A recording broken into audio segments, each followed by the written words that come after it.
শুধু একজন হজযাত্রীকে বিমানে না তোলার কারণে আল্লাহ অলৌকিকভাবে আকাশ থেকে 2 বার বিমান ফেরত পাঠাইছে। ঘটনাটা মাত্র 2 দিন আগের, আপনারা অনেকেই পত্র পত্রিকায় দেখেছেন। লিবিয়ার একজন মুসলিম যুবক, তিনি এই চলতি বছরে হজ করার জন্য সৌদির উদ্দেশ্যে রওনা হয়েছিলেন। উনি যখন ইমিগ্রেশন পাস করে, বোর্ডিং পাস করে যখন তিনি চলে আসছেন বিমানে উঠবেন, সর্বশেষ যাত্রী তিনি বিমানে ওঠার জন্য, উনি যখন উঠবেন তখন সিকিউরিটি গার্ড তাকে বলছেন যে আপনার পাসপোর্ট জনিত সিকিউরিটি ইস্যু রয়েছে, এর কারণে আপনি বিমানে উঠতে পারবেন না, আপনার হজে যাওয়া হবে না। উনি বলছেন যে আমাকে যখন বাধা দিল আমার মধ্যে কোনো হতাশা কাজ করতেছিল না, কারণ আমার মধ্যে প্রবল ইচ্ছা আর আগ্রহ ছিল যে আল্লাহ অবশ্যই আমাকে মক্কায় নিয়ে যাবে, আমাকে হজ করার জন্য নিয়ে যাবে। সিকিউরিটি গার্ডের আমাকে সান্ত্বনা দিতে লাগলেন, দেখেন যে আপনার সমস্যার কারণে আপনি যেতে পারবেন না, আল্লাহ বাঁচা রাখলে আপনি আপনার সামনেবার যাবেন।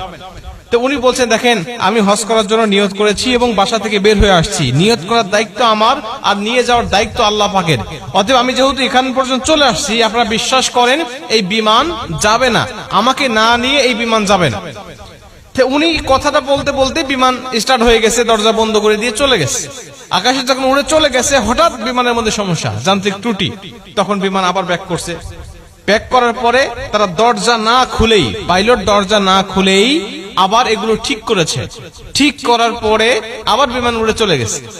আবার যখন উড়ে চলে গেছে একই সমস্যা, বিমান তো অবাক, আমরা ঠিক করলাম, ভালো বিমান নিয়ে আকাশে উড়লাম, আবার ত্রুটি দেখা দিল, আবার গিয়ে ঠিক করলাম, আবার চলে আসলাম, আবার একই সমস্যা দেখা দিল।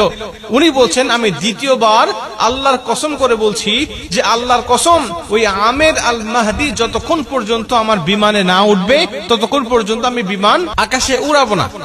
উনি কসম করে এখানে নিয়ে আসছেন, নিয়ে এসে বলছেন যে আপনি বিমানে ওঠেন, এবং আপনাকে না নিয়ে যাওয়ার কারণে আল্লাহ অলৌকিক ভাবে আমার বিমানের মধ্যে 2 বার একই সমস্যা দিয়েছে, যে সমস্যার সমাধান আমরা করেছি, কিন্তু আপনাকে না নিয়ে গেলেই সমস্যা আবার নতুন করে সৃষ্টি হচ্ছে। আমের আল মাহদি বলছে, দেখেন আল্লাহ পাকের কাছে আমি নিয়ত করেছি, আমি হালাল টাকা দিয়ে আমি হজ করার জন্য নিয়ত করেছি, আমার পাসপোর্ট জনিত ইস্যু যেটা আপনার সমস্যার কথা বলছেন এটা আসলে সমস্যা নয়, তারপরে যদি আপনার সমস্যা ধরেছেন, আপনারা আমাকে না নিয়ে গেলে বিমান যাবে না, বা আমাকে না নিয়ে আপনারা যাবেন না, এই বিশ্বাস আমার মধ্যে আছে, এজন্য আমি কথাটা বলেছি। সবাই তাকে তো আগ্রহ করে ধরলেন এবং সবাই তাকে বিভিন্নভাবে সংবর্ধনা এবং সম্মানিত করতে লাগলেন। এখান থেকে পরিষ্কার ভাবে বক্তব্য বোঝা যায় যে আল্লাহ পাকের কাছে যখন কোনো ব্যক্তি খাঁটি দিলে নিয়ত করে, আল্লাহ পাক তখন সেই নিয়তটা পূর্ণ করে, এটা আল্লাহ পাকের দায়িত্ব।